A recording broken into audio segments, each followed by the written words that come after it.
Tisztelt polgármester asszony, tisztelt jelenlévők! Én is kvesztorkárosult vagyok, úgyhogy elnézést kérek, de csak egy-két percben szeretném azt válaszolni, hogy jelenleg is milyen gyalázatos dolgok vannak. A férjem ügyével kapcsolatos az egész. 2011-ben örökölt kvesztor kötvényt. 2015-ben határidőre, mint ideiglenes örökös beadta a kérelmet. Vissza is igazolták, hogy jogos, de ahhoz, hogy az ügyet tudjanak kezdeni valamit, meg kell várni a jogerős bírósági, meg a jogerős közjegyzői hagyatéki végzést. Sajnos ez az ügy elhúzódott, októberben ismét kaptunk egy levelet, amelyben közölték, hogy ez az eset, ez nem kártalanítás, hanem kártérítés, és adjuk be ismét a kérelmünket a bevának 2016. május 21-én.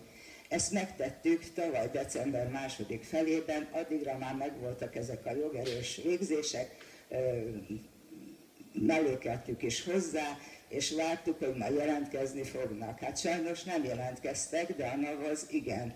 Márciusban kiküldte, hogy fizessük be az illetéket, hiába írtuk meg, hogy azt se ismerjük még, hogy egyáltalán mennyi pénzt fog megkapni ebből az örökségből, és hogy majd mikor. Tehát ezt be kellett fizetnünk, újból írtunk levelet a bevának, ahol leírtuk, hogy milyen problémánk van, és legalább jelezzék azt vissza, hogy ez mikor várható. Sajnos erre se kaptunk még a mai napig választ.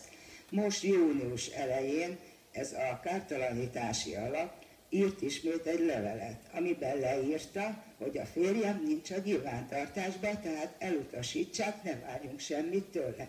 Teljes fölháborodás volt a családban, meg gondolom, hogyha más is így járt volna. Ismét írtunk a kártalanítási alapnak az összes dokumentumot, amit ők is visszaigazoltak, hogy ez jogos, mellékeltük, még a mai napig semmi visszajelzés nem volt.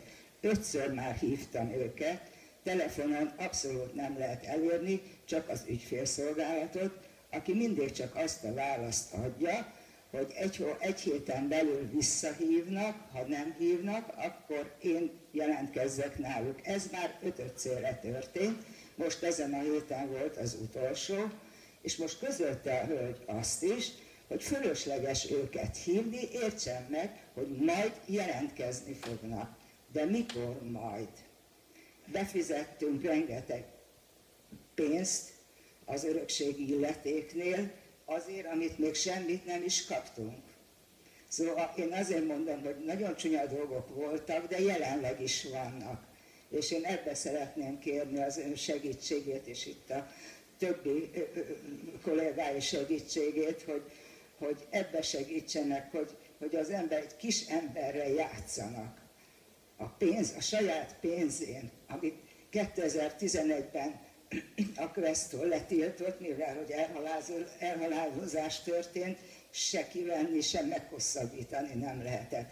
2011 óta várja a jogos örökségét. Köszönöm szépen!